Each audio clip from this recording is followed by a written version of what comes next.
بسم اللہ الرحمن الرحیم اللہم صلی وسلم علی سیدنا و مولانا محمد وعلی آلہ وصحبہ وبارک وسلم۔ من جاء بالحسنہ فلہ عشر امثالہا۔ صدق اللہ مولانا العظیم۔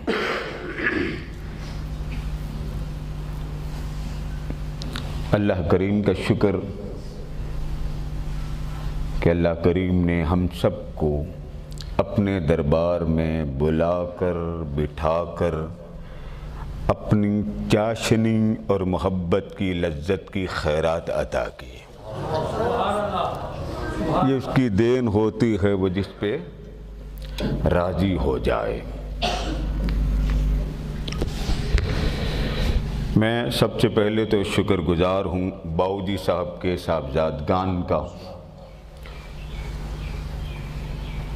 پیچھے کل شریف پر چند کلمات ٹوٹے پھوٹے میں نے عرض کیے تھے روح کے موضوع پر، کہ روح کو بلانا، روح کا آ جانا، یا روح سے ملاقات کرنا، یا روح کی زیارت کرنا، یا کوئی بندہ دنیا سے چلا جائے تو اس کے ساتھ ملاقات کس طرح ممکن ہے، اس پر میں نے، کیونکہ وقت قلیل تھا، مجھے معلوم نہیں تھا میرا خطاب بھی ہے، علامہ صاحب نے مائک آگے کر دیا، میں ذہن بنا کے آیا تھا صرف دعا ہوگی، تو صاحبزادگان نے بھی مجھے کہا کہ قادری صاحب آپ نے خطاب کرنا۔ آج تو پہلے بتا دیا تھا نا، وہ بھی ڈرتے ڈرتے کہ نعت خوان حضرات نہ ہوں، 5-7 نعت خوان ہوں گے تو وقت بہت قلیل رہ جاتا۔ تو اس وقت میں نے ایک بات کہی تھی کہ روح، یہ جو جسم ہے، اس میں سے نکلتی ہے تو خواب آتے ہیں، اندر رہے تو خواب نہیں آتا۔ یہ یاد رکھیں، خواب کا تعلق روح سے ہے، بدن سے نہیں۔ جب آپ سو جاتے ہیں، یہ جتنے اولیاء کے مرید ہیں، جتنے روحانی مرید ہیں، اکثر آپ ان کو فجر کے بعد دیکھیں، یہ ایسے کر کے سو جائیں گے۔ یہ آپ تجربہ کر لیں، جو مریدی کو نہیں مانتے، میں ان کی بات نہیں کر رہا۔ حقیقت یہ ہے کہ پیر اور مرید کے تعلق میں، تصوف کی کائنات میں فوکس کرنا، غور سے کسی بات کو جم کے دیکھنا۔ ایسے نہیں ہے کہ آپ کہیں جی اللہ صاحب بڑا کریم ہے، وہ سب کا کریم، لیکن وہ بھی کہتا ہے کچھ میری خاطر دینے والے بھی تو بنو۔ اب ہم کہاں بیٹھے ہیں اس وقت؟ اونچا بولیے۔ اللہ کے گھر میں۔ کہاں بیٹھے ہیں؟ اللہ کے گھر میں۔ پھر بولیے کہاں بیٹھے ہیں؟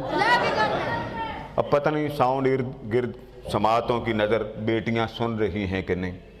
چلے اگر یہی محفل ہم گھر لگا لیں، یہ جو آج مجلس بپا ہے، گھر لگا لیں، گلی میں لگا لیں، آپ کے آفس میں لگا لیں، آفیشیل آفس میں لگا لیں، تو آپ کو حیرانگی ہوگی کہ آپ اس وقت، عام روٹین یہ ہے نا کہ بندہ وفات پاتا ہے، حساب ہوگا، کتاب ہوگا، لینے دینے کا حساب دینا پڑے گا، پھر جنت ملے گی، ایسا ہی ہے؟ ایسا ہی ہے نا؟ یعنی پھر جنت ملے گی، مار پڑے گی، آپ کو حجامت ہوگی، اللہ نہ کرے، تو پھر جا کے سنا ہم نے یہی ہے نا، مگر قربان جائیں سامنہ کے لال کے، مرنے سے پہلے آپ کو جنت کا ذائقہ چکھا دیا۔ وہ کیسے؟ اس وقت آپ، شاید آپ نہ مانیں، اس وقت آپ جنت میں بیٹھے ہیں۔ میں نے کیا کہا؟ اس وقت آپ کہاں بیٹھے ہیں؟ آپ کہیں گے قادری صاحب حوالہ دیں، یہ علامہ صاحب آپ کے پاس ہیں، چلو میں تو چلا جاؤں گا، یہ تو نہیں جائیں گے نا جی۔ ان سے پوچھیں قادری صاحب نے وہ جو حدیث سنائی جنت میں بیٹھے ہیں، وہ کیا؟ کل احادیث نکالیے، آقا نے غلاموں سے فرمایا کہ تم جنت کے باغ میں چرا کرو، کھایا کرو، جو جنت کے باغ کا پھل ملے کھا لیا کرو۔ صحابہ کرام انہوں نے پوچھا حضور جنت کا باغ، ابھی جائیں گے، وفات ہوگی پھر جنت دیکھے؟ فرمایا نہیں، وہی جنت صرف نہیں ہے، اگر تم چاہو تو دنیا میں بھی جنت کا مزہ لے سکتے ہو۔ آقا وہ کون سی جنت؟ فرمایا جہاں ذکر خدا ہوتا ہے وہی جنت کا مقام ہوتا ہے۔ تو 10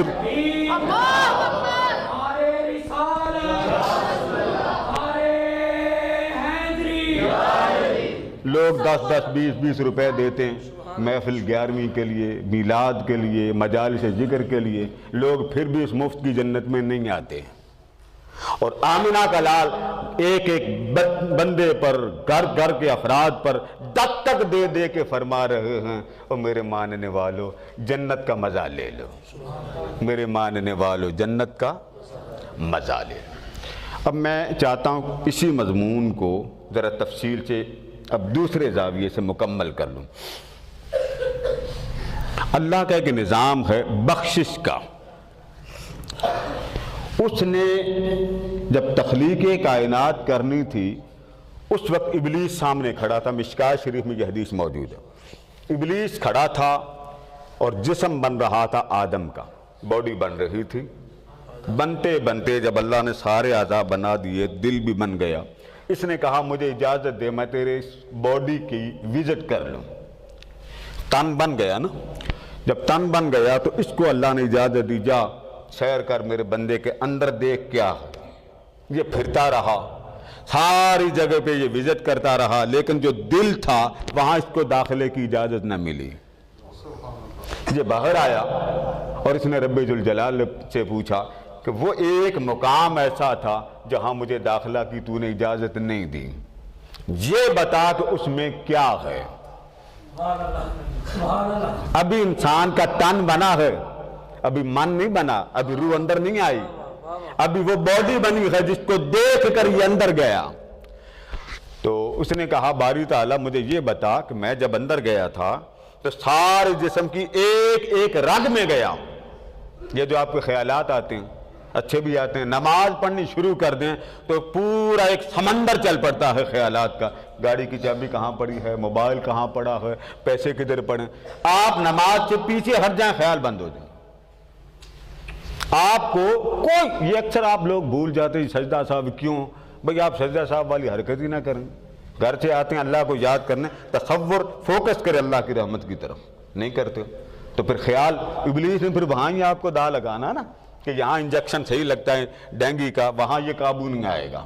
تو پھر نمازی جتنا غافل ہو کے نماز پڑھتا ہے ابلیس اتنا توجہ سے فوکس کرتا۔ یہ باہر کھڑا ہوا، اللہ کریم نے جب فرمایا نا سیر کر لے، اس نے کہا یہ کیا بنایا؟ وہاں مجھے داخلہ کی اجازت نہیں ملی۔ یہ اس وقت کی بات ہے جب بشریت بن رہی تھی، یہ نظام تخلیق کائنات بن رہا تھا، باڈی ابھی انسان آدم کا مجسمہ بن رہا تھا، تب کی بات ہے۔ تب سے اللہ پاک نے ابلیس کو اندر داخلے کی اجازت نہیں دی تھی۔ اللہ نے فرمایا اے ابلیس، وہ جو چھوٹا سا حصہ تجھے داخلے کی اجازت نہیں ملی تھی وہ میرا گھر ہوگا، جہاں تو داخل نہیں ہو سکے گا وہ میرا گھر ہوگا۔ اس سے یہ بگڑ گیا۔ اس نے کہا مجھے تیری عزت کی قسم، تیرے جلال کی قسم، میں تیرے بندے کے آگے سے بھی آؤں گا، پیچھے سے بھی آؤں گا، دائیں سے بھی آؤں گا، بائیں سے بھی آؤں گا، ہر رنگ لاؤں گا اور تیرے بندے کو مرنے سے پہلے جہنمی کر کے چھوڑوں گا، کیونکہ تو نے مجھے اندر جہاں داخلہ کی اجازت نہیں دی۔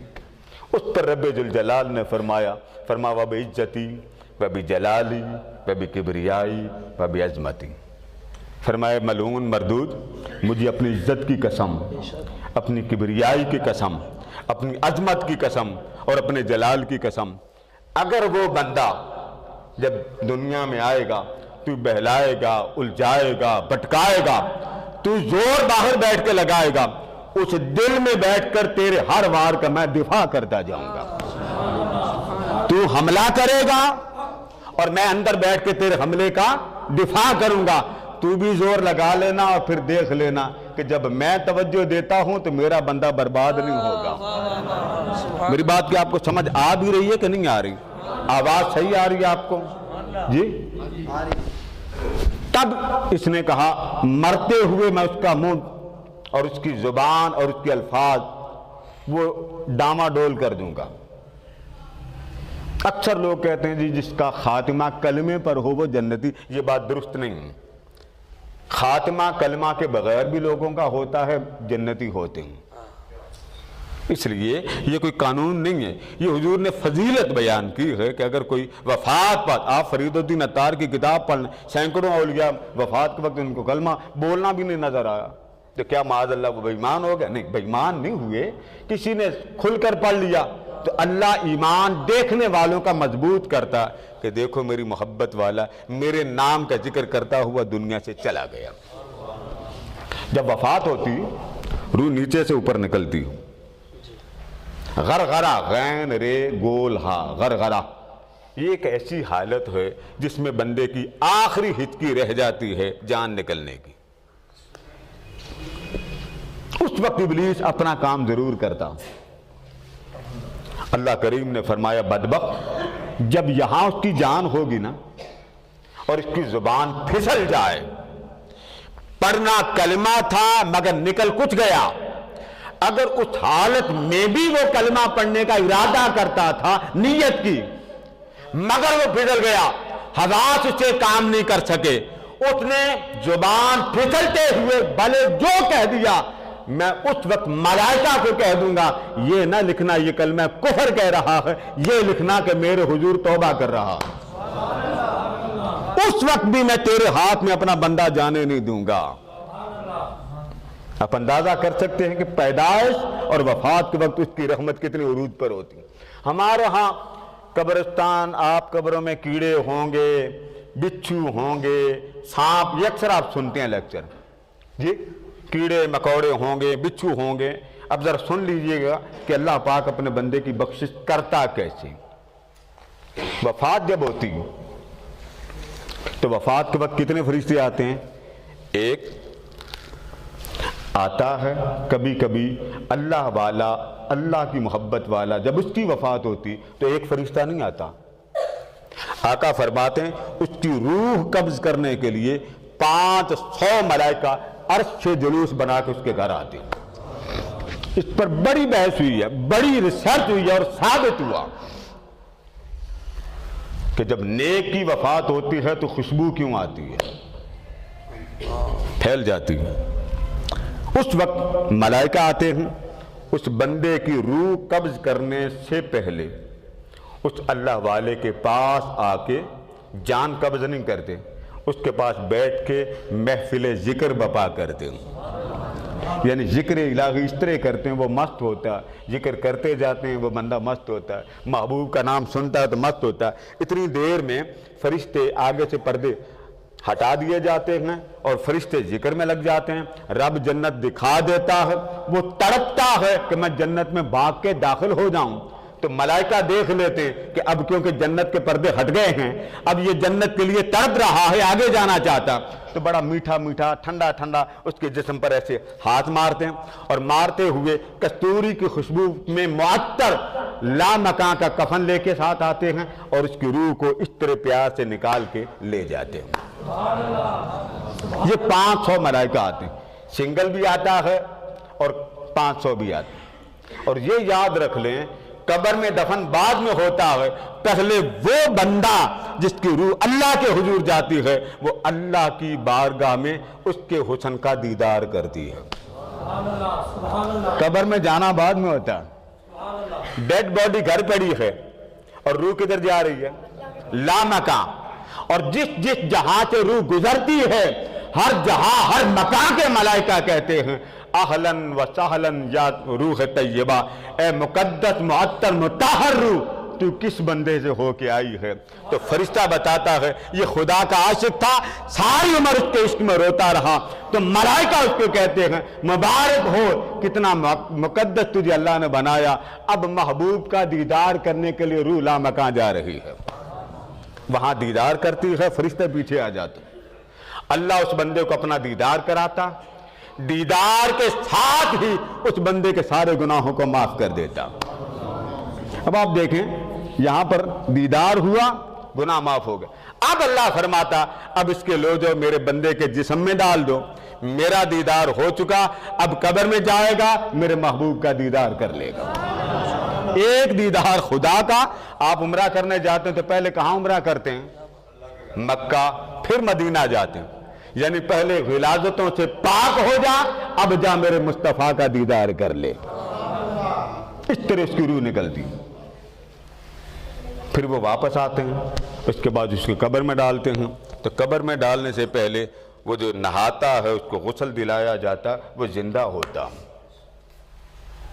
سنتا ہے، جانتا ہے، پہچانتا ہے۔ آقا فرماتے ہیں غسل دینے والوں کو بھی جانتا ہے کہ یہ غسل مجھے دے رہا ہے، یہ کون ہے۔ اب یہ جو دو فرشتے ہیں، یہ جس کو آپ اپنے محافظ کہتے ہیں، قرآن مجید ان کو محافظ کا، کرامن کاتبین کہا، یہ فارغ ہو جاتے ہیں، یہ رب ذوالجلال کے دربار میں جا کے حاضری دیتے ہیں اور رب ذوالجلال سے عرض کرتے ہیں باری تعالیٰ بندہ تیرا فوت ہو گیا۔ اب آپ دیکھیے فرشتوں کا کام تھا رجسٹر پر لکھنا، نوٹ بک بنانا، اس کی رپورٹ تیار کرنا، وہ مکمل ہو گئی، اس کی لائف ختم ہو گئی۔ اب ان کا کوئی لینا دینا اس بندے سے نہیں ہے، وہ نہیں جانتے آپ کون ہے، وہ نہیں جانتے یہ کون ہے۔ ان کو اتنا پتا رب ذوالجلال نے فرمایا تھا رپورٹ تم نے بنانی، رپورٹ جس کی لکھنی جس کی ڈیتھ ہو گئی۔ اب ڈیتھ کے بعد وہ جب مالا اعلیٰ کے حضور حاضر ہوتے ہیں تو رب ذوالجلال کے بارگاہ میں جا کے کہتے ہیں مولا بندہ تیرا وفات پا گیا، اب ہمیں بتا ہم کہاں بیٹھ کر تیرا ذکر کریں۔ اللہ کریم فرماتے ہیں کہ میرا ذکر کرنے کے لیے تمہارے لیے تو جگہ ہے ہی کوئی نہیں۔ باری تعالیٰ کیوں؟ فرمایا جدھر جاؤ وہاں پہلے سے ہی ملائکہ بیٹھ کے میرا ذکر کر رہے ہیں، تمہاری وہاں ضرورت نہیں۔ وہ کہتے ہیں باری تعالیٰ اگر وہاں جگہ نہیں تو زمین پہ جگہ دے دے۔ تو اللہ کریم فرماتے ہیں زمین پر بھی میرے ذکر والے بڑے موجود ہیں، وہاں بھی تمہاری ضرورت نہیں ہے، یعنی وہاں بھی تمہاری ضرورت نہیں اور زمین پر بھی تمہاری ضرورت نہیں۔ گویا فرش پر بھی ذکر خدا چل رہا ہے، عرش پر بھی ذکر خدا چل رہا ہے۔ اب وہ دونوں فرشتے کہتے ہیں باری تعالیٰ دا یہاں مقام ہمارے رہنے کا نہ وہاں مقام، جائیں تو کہاں جائیں؟ اب اللہ فرماتے ارجعا الی قبر عبدی، میرے اس بندے کی قبر پہ چلے جاؤ جس کی ساری زندگی تم رپورٹ بناتے رہے۔ کہاں چلے جاؤ؟ اس میرے بندے کی۔ اب آپ غور کیجئے، نہ اس کی آپ کے ساتھ کوئی شناسائی، نہ ملائکہ آپ کو جانتے ہی نہیں، انہیں غرض ہی نہیں، وہ کہتے اس کی رپورٹ لکھنی، ہمیں کوئی پتہ نہیں یہ کون ہے، ہمیں پتہ اس بندے کا کہ اس کی رپورٹ لکھنی۔ فرمایا تم صرف ایک کام کرو، یہاں جب تک قیامت قائم نہیں ہوتی اس کی قبر پہ بیٹھ کے میرا ذکر کرتے رہو۔ اب قبر پر ذکر کون کر رہے ہیں؟ عرشی، ملائکہ کا تعلق عرش ہے، تو عرشی ذکر کرے فرش پر۔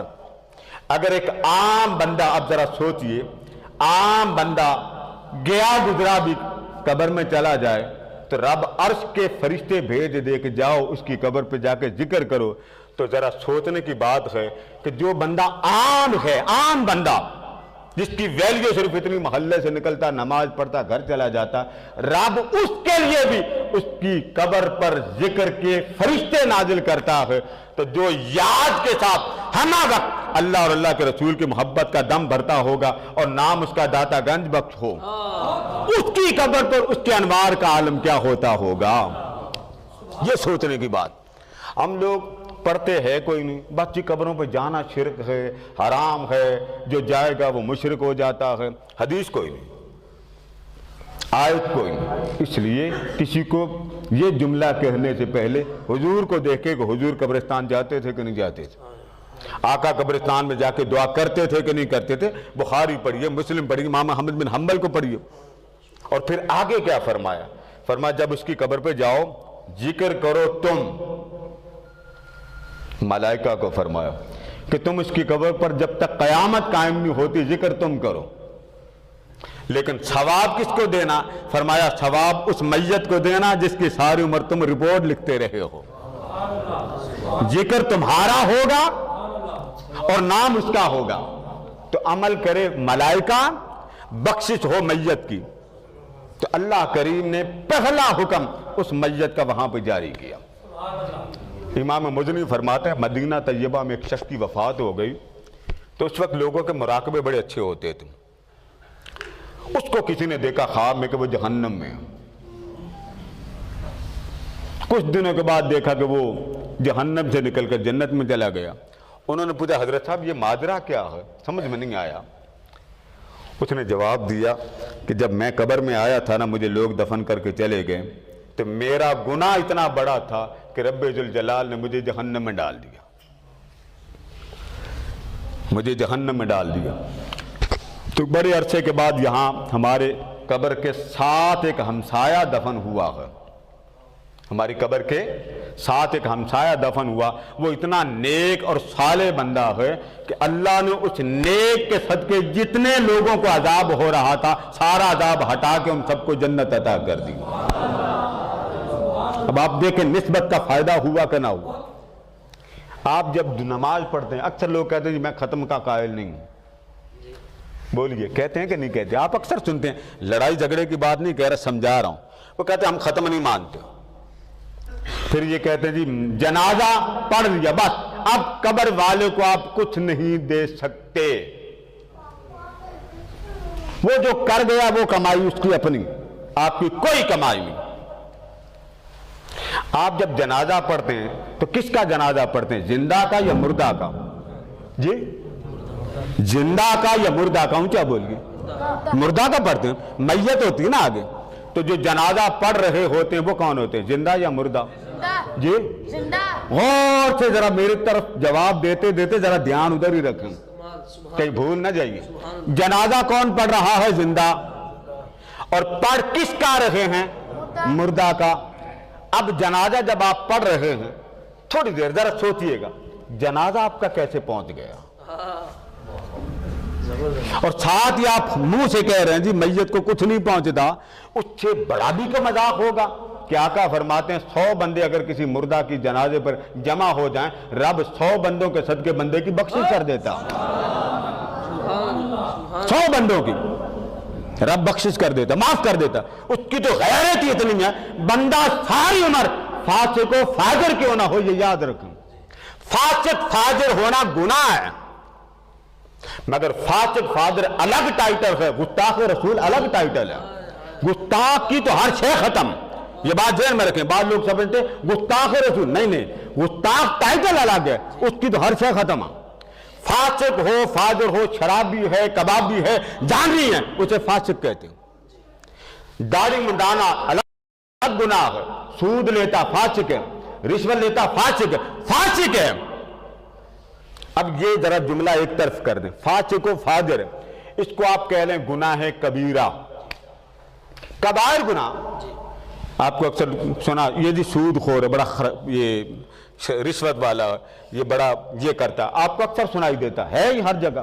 جب آپ کو کہا جاتا ہے یہ فاسق و فاجر ہے, تو کبھی ذہن میں خیال آیا کہ اللہ اس کو معاف کر دے؟ فاسق ہے, مسلمان ہے, سوسائٹی کے اندر اس نے ان اثرات کو قبول کر لیا, شراب پیتا ہے, زنا کرتا, گناہ کرتا, فاسق ہے, کہیں گے فاسق. ہم کہیں گے گناہ کبیرہ کا مرتکب. اب ذرا آگے چلیں, یہ بتائیں قیامت کے دن بخشش کن کی ہوگی, نیکوں کی یا بروں کی؟ آپ نماز پڑھتے ہیں, بخشش نماز کرائے گی. آپ روزہ رکھتے ہیں, بخشش روزہ کرائے گا. آپ زکوٰۃ دیتے ہیں, بخشش زکوٰۃ کرائے گی. آپ حج کرتے ہیں, بخشش حج کرائے گا. کبھی سنا کہ اعمال حسنہ والے, یہ جتنے اعمال ہیں یہ آپ کی بخشش کروائیں گے؟ جب آپ کی بخشش آپ کے اعمال کرائیں گے تو شفاعت کون کرے گا؟ اعمال نے آپ کو بخشوا لیا, نماز نے آپ کو بخشوا لیا, روزے نے آپ کو بخشوا لیا, زکوٰۃ نے آپ کو بخشوا لیا, صدقہ و خیرات نے آپ کو بخشوا لیا, اعمال حسنہ نے آپ کو بخشوا لیا. اب سوچنا پڑے گا, شفاعت حضور اکرم صلی اللہ علیہ وسلم کو اللہ نے جب دے کر بھیجا تو آقا نے فرمایا خیرت بین الشفاعہ. آقا دو جانے آپ کو کوئی مکان دے تو آپ کو رجسٹری دیتا, یہ جی آپ کا مکان, اب آپ مختار ہو گئے. کیا کہتے ہیں آپ کو؟ آپ مختار ہو گئے. قربان جائیں, آپ گھر کے مختار ہو جائیں تو آپ کی کیا بات. آپ کو فیکٹری کے کاغذ دے دیے جائیں, آپ مختار ہو گئے. آپ کو آفس کے کاغذ دے دیے جائیں, آپ خود مختار ہو گئے. مختار کا مطلب یہ چاہے بیچ دیں, چاہے خراب کر دیں، آپ کی مرضی جو چاہے کریں، جس کو چاہے دیں۔ حدیث پاک میں آتا ہے کہ اللہ پاک نے جبریل کو بھیجا، اور یہ کل کائنات حدیث میں ایک ہی حدیث ہے، معنی ایک ہی ہے۔ آقا نے فرمایا فرشتہ میرے پاس آیا اور مجھے آ کر کہنے لگا یا رسول اللہ صلی اللہ علیہ وسلم، اللہ تعالیٰ ایک مشورہ آپ سے کرنا چاہتا ہے۔ میں نے پوچھا کیا؟ فرمایا محبوب سے پوچھ کیا کہ امت آدھی بخشوا لیں، آدھی بخشوا لیں، باقی چھوڑ دیں، ایک۔ اور دوسرا آپشن یہ ہے کہ جس غلام پر آپ اپنا ہاتھ رکھ دیں میں اس کا گناہ نہیں پوچھوں گا۔ یہ دو آپشن، ایک یہ کہ آدھی امت بخشوا لیں، کل امت میں سے آدھا حصہ بخشوا لیں، اگر نہیں تو دوسرا آپشن یہ ہے کہ آپ جس غلام پر وہ دنیا کا اجڑا ترین فاسق و فاجر کیوں نہ ہو، ہاتھ آپ کا ہوگا، میں نہیں پوچھوں گا کہ اس بندے نے گناہ کیا کیا۔ مسلم شریف میں بھی ہے کہ آقا جب معراج پر سواری کرنے لگے، براق پر براق سامنے کھڑا تھے، جبریل پاس تھے، حضور پریشان ہو گئے۔ جب پریشان ہوئے تو اللہ نے فرمایا جبریل محبوب میرا پریشان ہے، پتہ کرو۔ اب اللہ کو پتا تھا کہ نہیں محبوب کیوں پریشان ہے، بولیے نا، اونچا بولے نا۔ بھوک تو نہیں لگی آپ کو؟ جی ہوتا ہے نا، لنگر کی خوشبو آپ کو بولنے نہ دے۔ تو اللہ پاک نے بھیجا جبریل کو، جبریل سامنے کھڑا۔ اب اللہ نے جبریل سے پوچھا، حضور سے نہیں پوچھا۔ پوچھنا چاہتا تو کئی آیات ایسے جس میں جبریل شامل ہی نہیں، ایسی آیات ہیں جس میں جبریل شامل نہیں۔ فرمایا میرے محبوب سے پوچھئے پریشان کیوں؟ کیونکہ براق میں نے بھیجا، وہاں تیاریاں ہیں، ویلکم کے لیے خوش آمدید ہو رہی ہے، ہر طرف جشن کا سما ہے، محبوب غمگین کیوں ہے؟ جبریل آئے، پوچھ کر اللہ پاک کے دربار میں گئے اور جا کر عرض کیا باری تعالیٰ تیرا حبیب پریشان ہے، وہ ایک ہی بات کہتا ہے امتی امتی امتی امتی، وہ ایک ہی نعرہ لگاتا۔ اللہ نے فرمایا جبریل جلدی جا اور جا کے کہہ دے انا سنردیک فی امتک، اے حبیب تو غم نہ کر، جیسے کہتا ہے تیرے غلاموں کے لیے ہم ویسے ہی کر دیں گے۔ بخشوانا چاہتا ہے بخشش کا آرڈر دے دیں گے، معافی دلانا چاہتا ہے معافی کا آرڈر دے دیں گے۔ اور جملے سنیں، انا سنردیک فی امتک، ہمیں اور کچھ نہیں چاہیے، ہمیں بس اتنا چاہیے کہ تیرے چہرے پہ مسکراہٹ پھیلی رہے۔ یہ بات کر کے جبریل میں آئے، خوشخبری دی، پھر آ کر پوچھا آقا آپ اللہ سے راضی کب ہوں گے؟ ہے آپ میں جرأت کہ میں کہوں جی میں اللہ سے راضی نہیں؟ بولیے، یہ صرف آمنہ کے لال کی ہمت ہے۔ جبریل نے پوچھا حضور آپ اللہ سے راضی کب ہوں گے؟ فرمایا دیکھوں گا پہلے کہ جہنم میں امتی ہے کہ نہیں ہے، اگر ہوا تو جب تک وہ جنت میں نہیں چلا جاتا محمد خدا سے راضی نہیں ہوگا۔ بخشش کے یہ ذرائع۔ اب یہ جو فاسق کا میں نے ایک ٹائٹل بولا اس کو سمجھیں۔ فاسق فاجر کو ہمارے ہاں رسپیکٹ نہیں دی جاتی، کہتے بے ایمان ہے، بے غیرت ہے، بے شرم، یہ ٹائٹل دیتے ہیں، قربان جائیے۔ جب آقا دو جہاں علیہ السلام کو اللہ نے اختیار دیا نا، محبوب دونوں میں سے ایک لے لیں، یا آدھی امت بخشوا لیجئے یا آپ کو میں اختیار دیتا ہوں جس پر ہاتھ رکھ دینا میں پلٹ کر نہیں پوچھوں گا یہ گناہگار ہے، بس دستے مصطفیٰ رکھنے کی دیر ہے، فرشتوں کو میں کہوں گا اسے پکڑو اور جنت میں دھکیل دو، اسے پکڑو جنت میں دھکیل دو۔ تو آقا نے فرمایا مولا آدھے بخشوانے کے بعد پھر بھی باتی جانے ہیں نا، ان کو کون بخشوائے گا؟ آدھی امت اگر بخشوا لوں بھئی یہ جتنے بیٹھے میں آدھے بخشوا لوں تو فرمایا میں، اور دوسری روایت میں یہ ہے کہ اللہ پاک عرش پر کرسیاں لگائے گا، دو، ایک اپنے دائیں جانب ایک یہ، حضور کھڑے ہوں گے اور رب ذوالجلال دیکھ رہا ہوگا میرا محبوب کھڑا ہے، تو رب محبوب کی طرف دیکھ کے فرمائے گا سونیا اجلس اندی، میرے ساتھ بیٹھ جا، کرسی ساتھ ہوگی، کسی ایک نبی کی کرسی رب ذوالجلال کی کرسی کے ساتھ نہیں ہوگی، اور حکم ہوگا محبوب ہر نبی ہر رسول فرش پر بیٹھے گا، آجا ایک تو ایک میں، ہم عرش پر بیٹھتے ہوں، حضور نہیں بیٹھیں گے، آپ فرمائے گا لا میں کوئی نہیں بیٹھنا، اللہ پوچھے گا سونیا کیوں نہیں بیٹھنا؟ آپ فرماتے ہیں میں بیٹھ جاؤں گا تو مجھے باتوں پہ لگا لے گا, ادھر فرشتے حساب کتاب پہ لگ جائیں گے, سارے پکڑ پکڑ کے دوزخ میں پھینکیں گے, جنت کے لیے ہوں گے تھوڑے, باقی رہ جائیں گے دوزخ میں, اور مجھے آ کر کہیں گے کہ حضور حساب ہو گیا. اور میں جب جنت میں جانے لگوں گا تو کیونکہ راستے میں جنت پڑتی ہے, جب میں راستے سے گزروں گا تو کسی گناہگار کی مجھ پر نظر پڑے گی کہ حضور جا رہے ہیں, میں دوزخ میں, یہ تو کوئی بات نہیں. وہ چلا کر کہے گا یا رسول اللہ مجھے بچائیں, تو اس وقت میں اس کو یہ کہہ کے چلا جاؤں کہ کوٹا ختم ہو گیا. باری تعالیٰ میں تیری کرسی کے ساتھ نہیں بیٹھنا چاہتا. تو اللہ پاک فرمائے گا سونے اب تو بتا تو کیا چاہتا. میدان محشر ہے اور پوچھا جا رہا ہے آمنہ کے لال سے. آپ فرماتے ہیں پہلے یہ سارے جتنے حساب کتاب والے ہیں نا ان کو معاف کر کے سب کو جنت میں بھیج دے, پھر ہم بیٹھ کے جی بھر کے باتیں کریں گے. حکم ہوگا فرشتوں جیسے میرے محبوب کہتے ہیں ان کا حساب و کتاب کے بغیر ان سب کو جنت میں داخل کر دو. پھر آگے سجدے کی روایت آتی. تو بخشش کے وقت جب یہ شفاعت ملی تو حضور نے صحابہ سے پوچھا, یہی بات میں آپ سے پوچھ رہا ہوں اور اختتام کر رہا ہوں. آقا نے فرمایا اب میں آپ سے پوچھتا ہوں, یہ جو نمازی, روزے دار, زکاتی, یہ سارے بخشے جائیں گے اپنے عمل کے بل بوتے پر.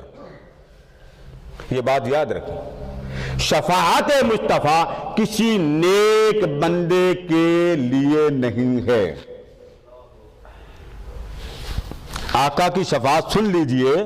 آقا نے خود فرمایا, امام حنبل بیان کرتے ہیں, آقا دو جان نے فرمایا صحابہ کو, فرمایا الا ترونھا للمتقین, کیا شفاعت میں نے پرہیزگاروں کے لیے لایا ہوں, نیکوں کے لیے لایا ہوں, متقین کے لیے لایا ہوں. صحابہ نے فرمایا آقا ہمیں تو خبر نہیں, اللہ جانے, اللہ کا رسول جانے. فرمایا لا, کسی نیک کو, صالح کو, پرہیزگار کو محمد کی شفاعت کام نہیں آئے گی.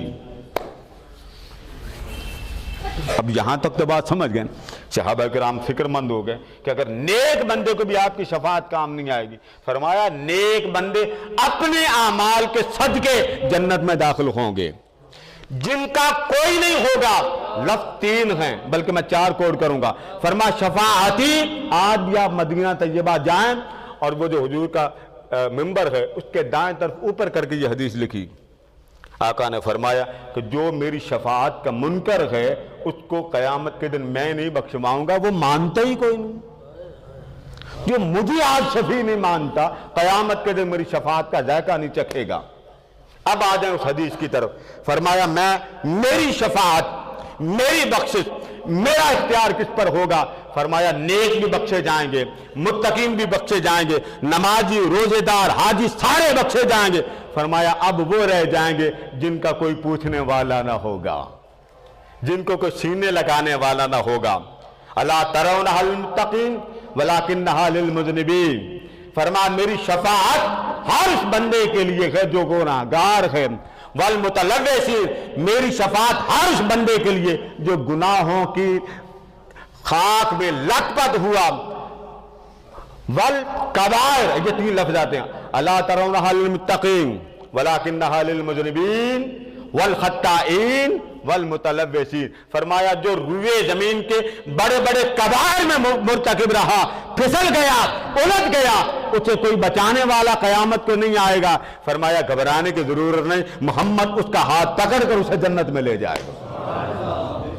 اور امام سیوطی یہاں بات ختم کرتے ہیں, شفاعتی لأہل الکبائر, جو بڑے بڑے مجرم ہوں گے اسے گھبرانے کی ضرورت نہیں, مصطفیٰ کی کملی ان گناہگاروں کے لیے حاضر ہوگی. اس لیے بات کو ختم کرتے ہوئے نصیحت کے طور پر اتنی بات کہوں گا کہ اپنی بخشش یقینی بنانے کے لیے آقا نے ایک واقعہ بیان کیا کہ قیامت کے دن جب مسلسل والدین کی نیکیاں بڑھتی جائیں گی, اتنی بڑھ جائیں گی کہ پہاڑ جتنی ان کے ہائٹ ہوگی, بلندی ہوگی, اور وہ آگے جائے گا, نیکیاں اس کے پیچھے جائیں گی. وہ پلٹ کر دیکھ کر کہے گا باری تعالیٰ یہ اتنے دیو ہیکل جو پہاڑ کی مانند نیک عمل کس کے ہیں. تو رب ذوالجلال فرمایا کہ بندے تیرے بیٹے نے دعائیں کی ہیں تو میں تیرے بیٹے کی دعاؤں کے صدقے تیرے درجے کو بلند کر رہا ہوں. رب بڑی یاد رکھتا. یہ جو آپ ربی جعلنی پڑھتے ہیں, ذرا ربی جعلنی کو سن لے, اسی کو کوڈ کر کے بات ختم کر دیں. آپ جب جنازہ پڑھتے ہیں تو جنازہ زندہ کا نہیں پڑھتے بلکہ میت کا. پڑھیے ذرا جنازہ. آخری کلمات اللہم اغفر لے، کس کو کہہ رہے ہیں؟ یا اللہ بخش دے ہمارے زندوں کو. اے اللہ بخشش فرما ہمارے زندوں کا. اللہم اغفر لحینا. اب آگے جملہ کیا بولتے ہیں آپ؟ اب مردوں کو بخش دے. آپ کہہ رہے ہیں کہ میت کو پہنچتا کوئی نہیں. رب کہتا ہے بندیا تیرا کام ہے کہنا، میرا کام ہے پہنچانا. پٹواریوں والے کام آپ کے اختیار میں نہیں ہیں. پہنچانا، دکھانا، سجانا، سمجھانا جس رب کے ہاتھ میں ہے. ہمارا کام ہے پڑھ دینا، رب کا کام ہے پہنچا دینا. اب ہم آگے کیا کرتے ہیں؟ میتنا، یا اللہ ہمارے مردہ کو بھی بخش دے. آگے پڑھیے وشاہدنا. اب کن کو بخش؟ جتنے حاضر ہیں مولا ان کو بھی بخش دے. وغائبنا، جو یہاں موجود نہیں یا اللہ ان کو بھی. وصغیرنا، چھوٹے. وکبیرنا، بڑے. وذاکرنا وانثانا، مؤنث بھی بخش دے، مذکر بھی بخش دے. کوئی شے رہ گئی ہے اور آپ خود ہی بخشوا بھی رہے ہیں اور ساتھ انکار بھی کر رہے ہیں. نہیں میں نے جو دعا کی ہے ہی کوئی نہیں. اس سے بڑی بھی لعنت ہے. آپ خود حضور کے فرمان کے اوپر کیا کر رہے ہیں؟ خود آپ دعا مانگ رہے ہیں، جنازہ پڑھ رہے ہیں اور آپ مولوی صاحب کہتے ہیں جی مولوی صاحب نے فرما نہیں پہنچتا. پہنچانا آپ کا کام نہیں، پہنچانا مالک کا کام. اب آ جائیں ربی جعلنی کو پڑھیے. یوم یقوم الحساب کا جملہ ذہن میں رکھیں. ابھی حساب شروع نہیں ہوا نا. اب پڑھیے ذرا ربی جعلنی.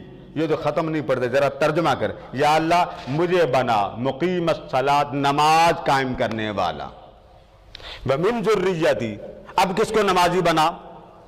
بولیے نا، میری اولاد کو، آل ذریت کو.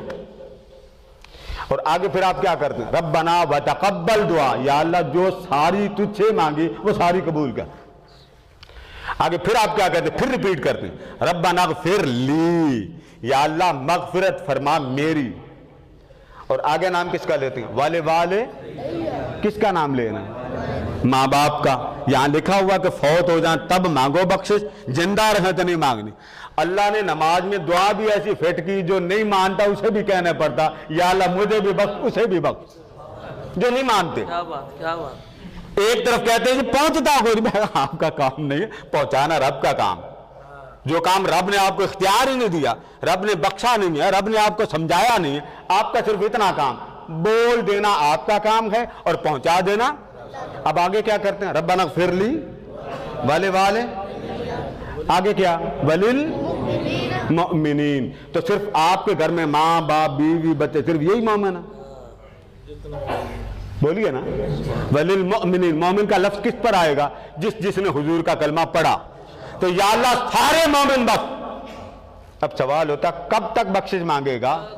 تو اللہ نے فرمایا یہ تجھے طریقہ میں دیتا ہوں. یوم یقوم الحساب، جب تک حساب قائم نہیں ہوتا تو بھی بخشش مانگتا چلا جاؤ. لہذا پہنچانا. رب تو اتنا غیرت والا ہے، میں کیا کہوں، اتنا غیرت والا ہے. ٹوٹی پھوٹی زبان میں بھی کوئی بیٹا کہہ دینا مولا میرے ماں باپ کو بخش دے. آقا فرماتے ہیں یہ جو 6 ماہ کے بچے کو ابورشن ہو جاتا نا، عورتوں کا ابورشن ہو جاتا، حمل ضائع ہو جاتا، قیامت کے دن یہ بھی اللہ بچے کھڑے کر کے پوچھے گا کیا مانگتے ہو؟ تو وہ 6 ماہ کا بچہ، اس وقت بچہ پورا ہوگا، کامل ہوگا، وہ کھڑے ہو کر کہے گا باری تعالیٰ ایک ہاتھ میں میری ماں دے دے، ایک ہاتھ میں میرے باپ دے دے. جب تک ماں اور باپ میرے ہاتھ میں نہیں ہوں گے میں جنت میں نہیں جاؤں گا. آقا فرماتے ہیں اللہ اس کو اختیار دے گا، وہ اختیار لے کر کہے گا باری تعالیٰ میں نے نہیں جنت میں جانا. یہاں تو بچوں کی مانے نہیں جاتی، رب بچے کی چھوڑے گا نہیں. اللہ فرمائے گا چھوٹیا چھوکرا کیوں بولتا؟ وہ کہے گا لے کے جاؤں گا. ہاتھ میں اس کے شے نہیں ہوگی. اللہ فرمائے گا ٹھیک ہے حاضر کرو اس کے ماں باپ کو. تو ملائکہ سارے حاضر کریں گے. وہ بچہ ادھر ادھر دیکھے گا، شے اس کو نظر نہیں آئے گی. اپنی دنی میں سے فائر بریگیڈ والے رسی نکالتے ہیں، وہ دنی میں سے رسی نکالے گا. ایک رسی سے ماں کا بازو باندھے گا، دوسری رسی سے باپ کا بازو باندھے گا. آقا فرماتے ہیں وہ اپنی طاقت سے بڑھ کر گھسیٹتا ہوا ماں باپ کو جنت میں لے کے جائے گا. اس لیے حضور اکرم صلی اللہ علیہ وسلم کی امت پر اللہ کا بڑا کرم. اور میں آپ کو اتنا واسطہ دیتا ہوں، یہ جو قبر میں عذاب کی باتیں آپ کرتے ہیں، جس نے ایک بار بھی حضور پر درود پڑھ لیا بھلے وہ فاسق و فاجر، آقا نے فرمایا میری شفاعت ہے ہی گناہگاروں کے لیے. بات ختم ہو. جس نے ایک بار بھی درود پڑھ لیا حلفاً کہتا ہوں اس کی قبر میں کیڑے مکوڑے نہیں آتے. آپ نے ساروں کو کافر بنانے سے بس یہ کیڑے ہی آئیں گے. او خدا کے بندو, آپ کی آنکھ میں کون سے لینس لگے کہ آپ کو کیڑے نظر آتے ہیں؟ اور سن لیجئے, بندہ گناہگار قبر میں چلا گیا, اللہ نے اس کو دوزخ میں ڈال دیا. آقا فرما دوزخ میں چلا گیا تو اس کے ساتھ جو اعضاء ہوتے ہیں, مثلا نماز, روزہ, زکوٰۃ, حج, یہ بخشش کرواتے ہیں. حتیٰ کہ سورہ ملک اللہ کے پاس جاتی ہے اور اللہ سے جھگڑا کرتی ہے. کیا کرتی ہے؟ جھگڑا کرتی ہے. مولا جب تک بخشے گا نہیں اس جہنمی کو تب تک میں تجھ سے راضی نہیں. رب ذوالجلال سورہ ملک اپنا کلام ہے, اس کی بات قبول کرے گا, اس کی شفاعت کی درخواست قبول کر لی جائے گی. حکم ہوگا سورہ ملک جس کی شفاعت کے لیے آئی ہے اسے جہنم سے پکڑ کر جنت میں داخل کر دو. اب ہم نہ سورہ ملک نہ پڑھیں تو پھر بڑے افسوس کی بات. اس لیے اپنے بچوں کو, اپنی بیٹیوں کو خدا کا واسطہ, ہمارے ہاں دین اس لیے نہیں پڑھاتے جی مولوی بن جائے گا, مولوی صاحب بن جائیں گے, مولوی صاحب بن جائیں گے تو اس لیے وہ صدقے کا لنگر کھائے گا, فلاں کا کھائے گا. ویسے کھا بھی رہے ہیں سارا کچھ, ختموں پر آتے بھی آپ بڑے تسلی سے آگے بیٹھ کے کھیر کھاتے ہیں اور انکار بھی کر دینے کہ میں نے بچے کو یہ کام نہیں کرنے دینا. اس وقت جب بچے کو یہ کام نہیں کرنے دینا تو آپ کی حیا جاگتی ہے, خود ختم کی پوری پلیٹ کھا لیتے ہیں, تب حیا کدھر جاتی ہے؟ پہلی رات قبر میں آپ سے پوچھا جائے گا. طبرانی میں آقا فرماتے ہیں میدان محشر میں آپ کی میدان محشر کی زمین قدم نہیں چھوڑے گی جب تک 4 سوال کے جواب نہ دیں. کتنے سوال؟ 4. یہ پروسیس ہے. پہلا پروسیس قبر میں ہوگا. قبر میں کتنے سوال ہوں گے؟ 3. مگر امام بخاری 3 نہیں مانتے. وہ کہتے ہیں جی قبر میں صرف 1 سوال ہوگا اور وہ یہ ہوگا, یہ جو تیرے سامنے چہرے والا ہے بس اتنا بتا اس کے بارے میں کیا کہا کرتا تھا. ساری عمر اس کا ذکر تو نے اپنے گھر سنایا, اہل و عیال کو سنایا, حضور کے مجالس میں سنایا, سب کو سناتا رہا, کنٹینیو سناتا رہا, تب کہا جاتا ان دے بارے کی آندہ اندہ ساں. یہ نہیں کہ اب کیا کہتا ہے, وہ تو کافر بھی مان جائے گا. آقا فرماتے وہ مجھے دیکھ کے مان جائے گا. اگر وہ نہ سمجھے, مثلا ڈر گیا, گھبرا گیا, تو ہمارے ہاں تو کسی کو بوٹی نہیں لگانے دیتے. یہ پیپر دینے جاتے ہیں نا بچے, وہ بڑی بڑی خاص جگہوں پہ بوٹی ڈال دیتے ہیں پیپر میں. بوٹی چل جائے تو نقل, ایسے ہی ہے نا, بولیے نا. اور اگر ایگزامینر آ کے آپ کو نقل کروا دیں تو پیپر کی چھٹی, اس کی بھی چھٹی, پیپر کی بھی چھٹی. قربان جائیے, اللہ پاک نے ملائکہ سے فرمائیے جو دونوں منکر نکیر آتے ہیں, فرمایا کہ جب قبر میں میرا بندہ امام حنبل کو پڑھیے, بخاری کو پڑھیے, دارمی کو پڑھیے, ابن ماجہ کو پڑھیے, بات ختم کر رہا ہوں, وقت پورا ہو چکا.